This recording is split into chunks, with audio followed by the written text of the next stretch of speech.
కళ్ళల్లో మైకంతో మోహం కమ్మేసి చలిగా గిలిగా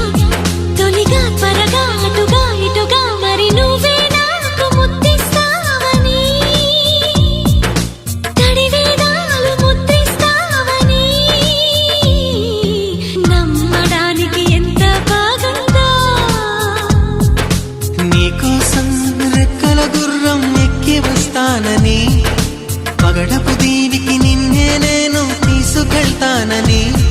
ఇక ఏ నాటికి అక్కడే మనము ఉంటామని